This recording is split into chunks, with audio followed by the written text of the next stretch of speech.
Tēnā koutou katoa, ko Darral Campbell, tauko anoa, no Otapoti aku tapuna, ko Pukitapu Otapoti tumunanga, Heti noho ake Otutahi. Morning, everybody. As Susan said, I'm coming to you from Otutahi in Canterbury, and I would have loved to have with us today our Kaitotoko and Kaihomanu, but they are off delivering our Toropamanaki group as I speak. So they're getting on with the mahi while I'm doing the easy bits.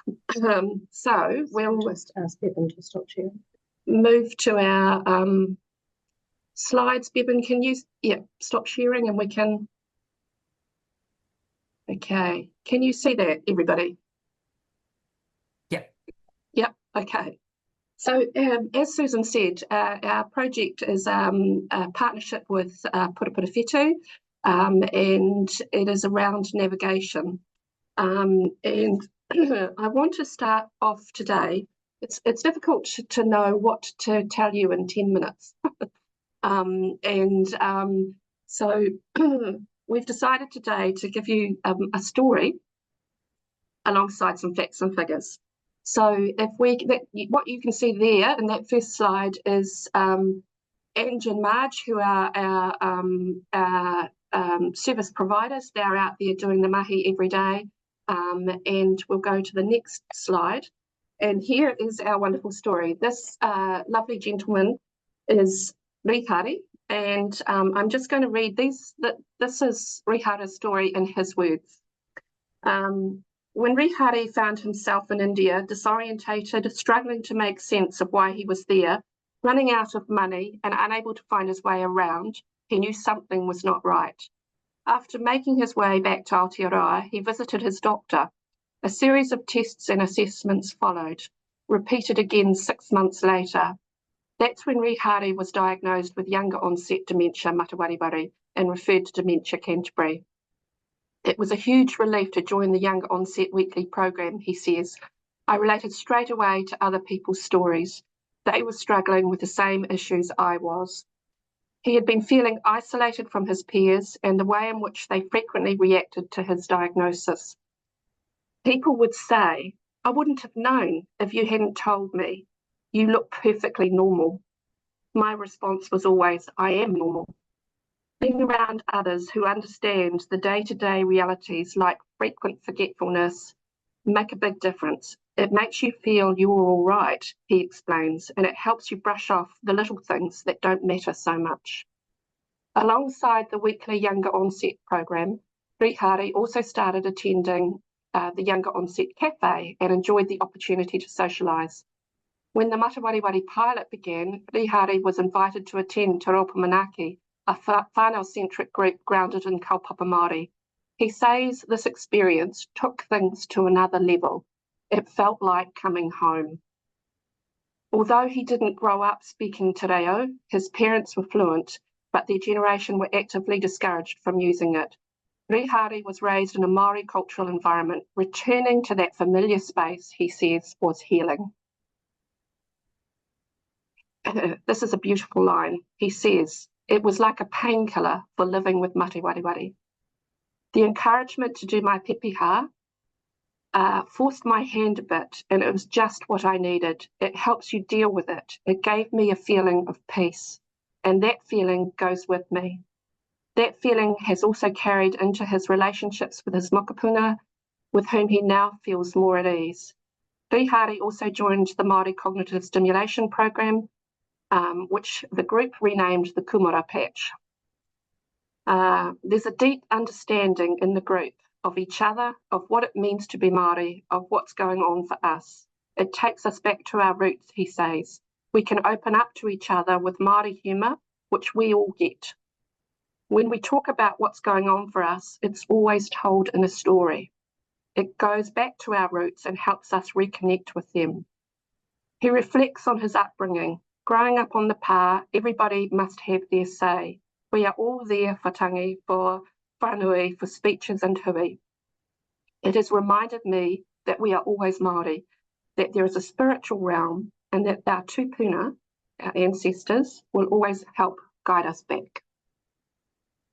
It's a very beautiful story, and we're very lucky that Rihari was able to and willing to share that with us. We'll just go to the next slide.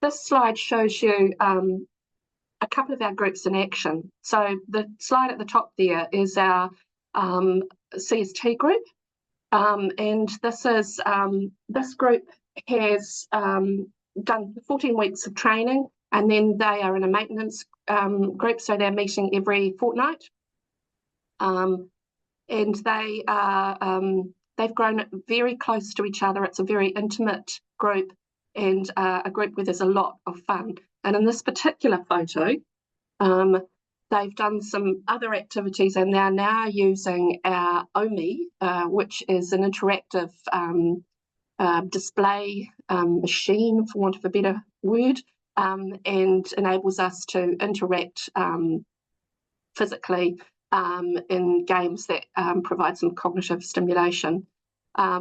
One of the really interesting things that we're finding with cognitive stimulation is that the point at which people get a diagnosis or get referred to us has a major impact around what services are suitable for them. And a lot of our tangata whai ora are coming through late. And so that means that things like cognitive stimulation are not as effective. It's very much geared for people in the early to mid stages. And so that's one of the challenges that we're finding, that this is a great opportunity, but we are struggling to find a lot of people who can get the benefits simply because we're missing them in those earlier parts of their journey with Matawari. The second, or the photo at the bottom of the page is Marge on the left, our Kaihamanu, and Ange on the right, our Kaitotoko, and this is a presentation that they were doing as part of our Te Raupo Manaki groups, which happen every fortnight and involve people living with Matawari, their whānau, and interested others. And this was a session on Matariki. We'll go to the next slide. So in terms of a bit of data, we've cracked into the triple digits now, and as at the beginning of the year, we had 101 whai ora involved or as part of the Matawari pilot. And as I say, if we could get people earlier, that's one of the things that we're spending quite a bit of time on, is actually Marge and Ange getting out into our community, into marae, into primary care, into other kaupapa Māori organisations, and really starting the discussion around Matawari and what the pilot is and how to refer, just so that we're trying to identify people earlier in the journey. Next slide shows the total contacts, and again, this is at a given point in time, and we're continuing to increase our interactions. They've grown exponentially. It was quite a slow start for us with the project because we didn't have anything. We didn't have a relationship with Purapura Whetū. We didn't have any of the basics in terms of how we were going to develop a program, job descriptions, advertising, and it wasn't easy. So realistically, the work didn't start until at least 6 months post the project started. This next slide is an indication of whether people have a referral at the point, or have a diagnosis, I should say, at the point of referral.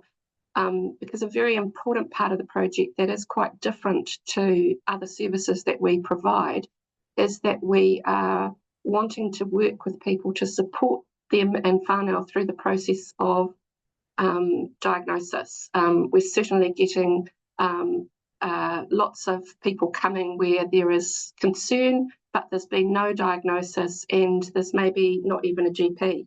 And so it's really a significant part of the project to walk alongside people and help get the diagnosis by any means, really.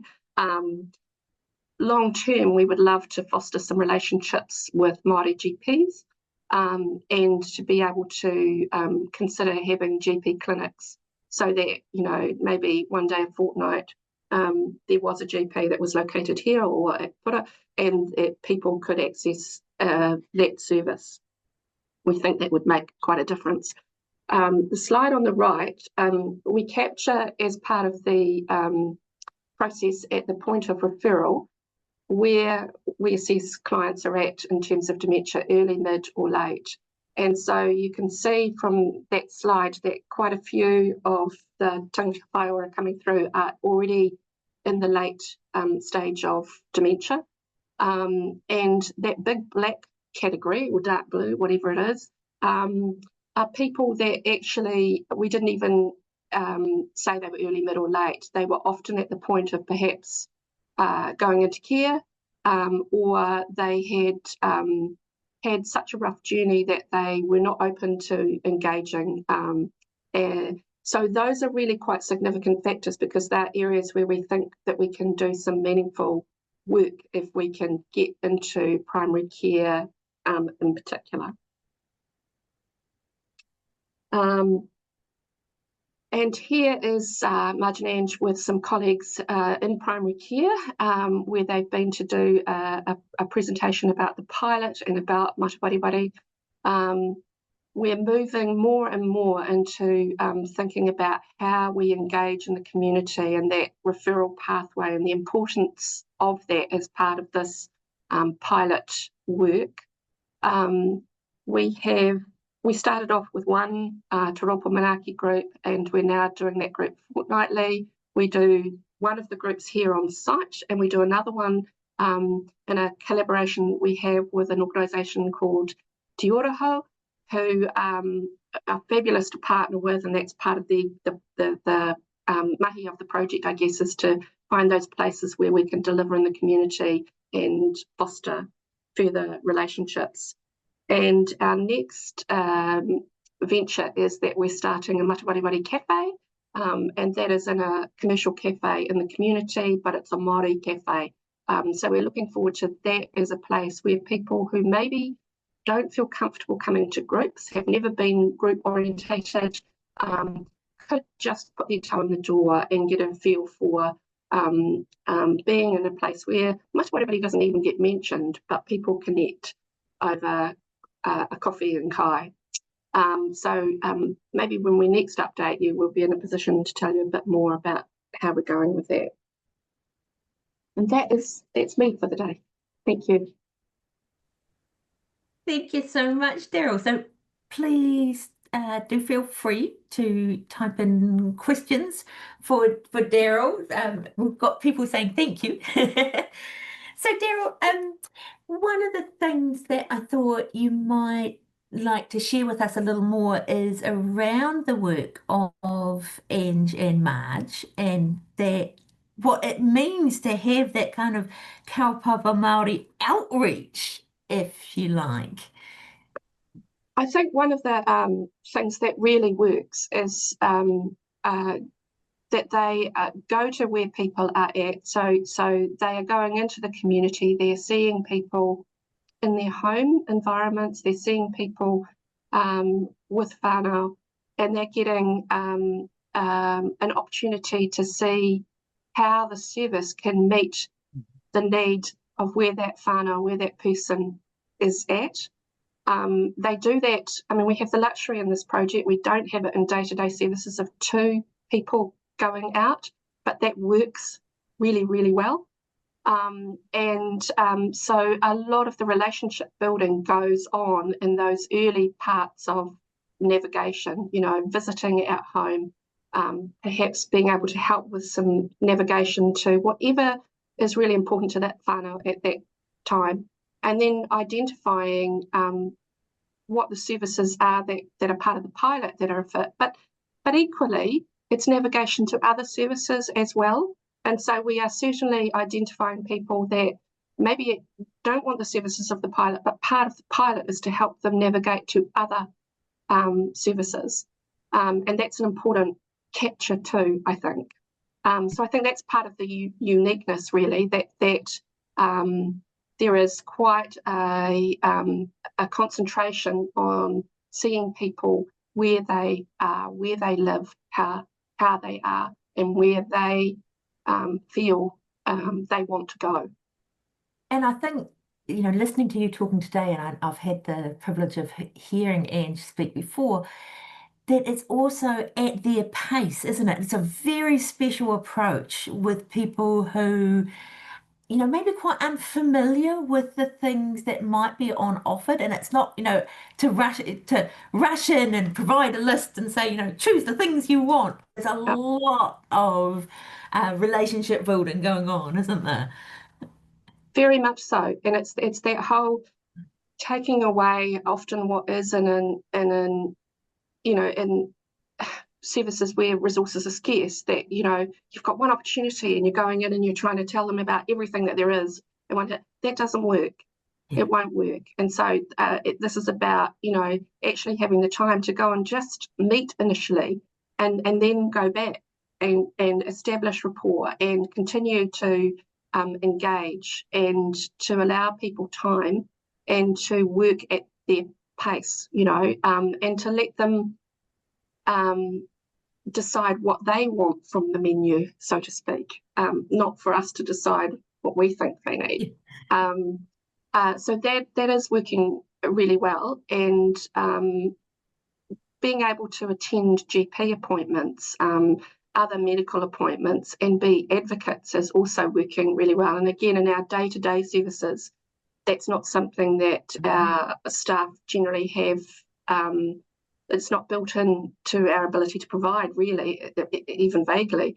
But it's an awesome part of this project because it gets people across that line, and it really helps primary care make a diagnosis if that's what's needed, and if that's what's, and helps with that follow through, not just going to one appointment. How do you go back, and how do you come back after you've got more information? Those follow-ups, which sometimes don't happen, are supported. So Margin Ange will take people, they will pick them up, they will take whānau, they will, go back a number of times and support that if that's what's needed. Oh, it wouldn't be. I think there is a comment from Paul saying, just so fantastic. How do you think that this could spread? How could we replicate this in other regions? Do you have some key things that come to mind? I know that's obviously a funding question, but I can't not say it has a lot to do with funding, because it does. There is often an expectation that generic services can do everything for everybody, and I think it's part of that recognition that within generic services in the Matawareware field, there are specialist services, and so services for tangata whaiora are part of that specialist service. Services for younger onset are part of that specialist service, and that they need to be funded accordingly, and they need to then be able to develop as specialties. And in Rihare's story, that's what you see. You see the two areas being able to meet his needs, his younger onset needs, and his needs as a Māori person in a Māori world wanting to reconnect.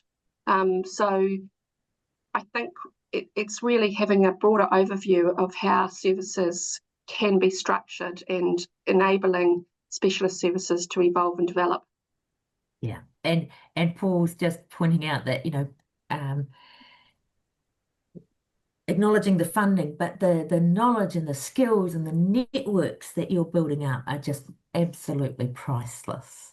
Yeah. Yes, and I'm seeing a question there about, are there things that can be done in the home in dementia perspective? Absolutely. That's part of the beauty of going into somebody's whare and seeing what their environment is like. Very small things, or often people haven't had the opportunity to learn very much about Matawareware.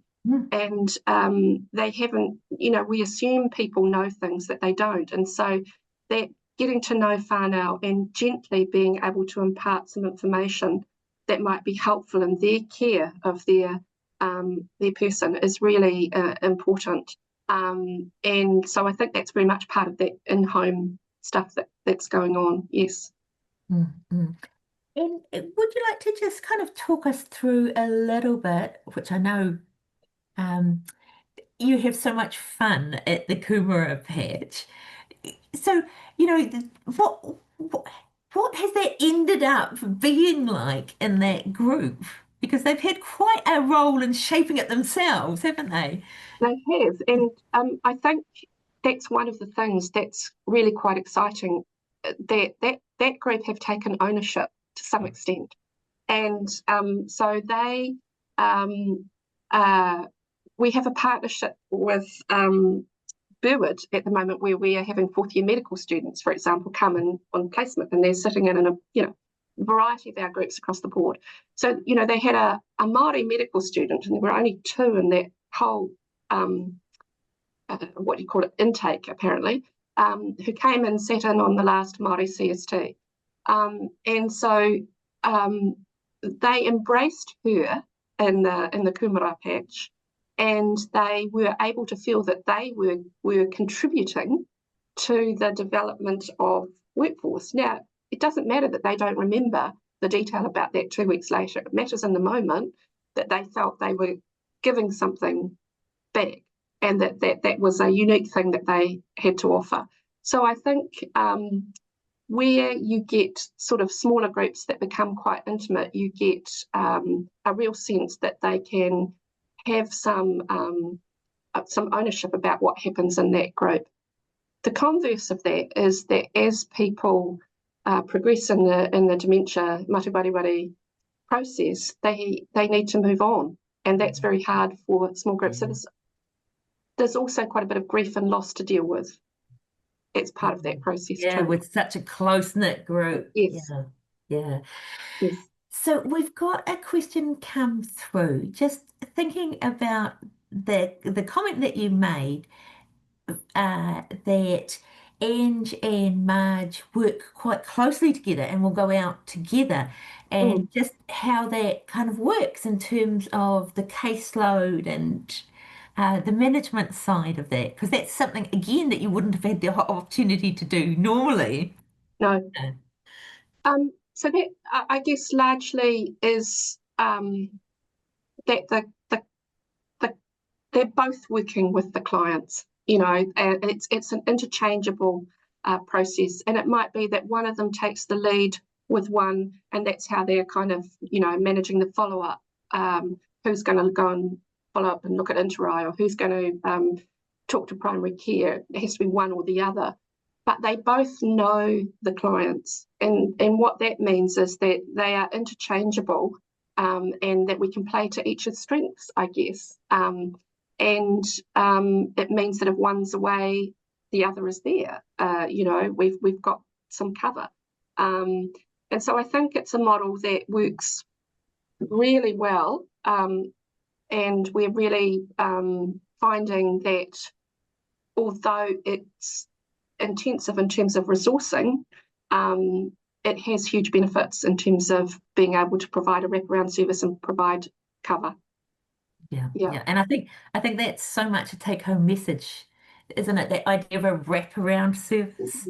So it's flexible and it's responding, and you never know what it will involve until you meet the people. Yes, exactly. And it's not something that we prescribe. We don't say, you have to divvy the caseload up. It's very much how Ange and Marge decide they want to work and what works for them and works for Tangata Whaiora, really. So it's not a known casework model in the Pākehā sense. It's how they play to each other's strengths and work with whānau, work with the wider network.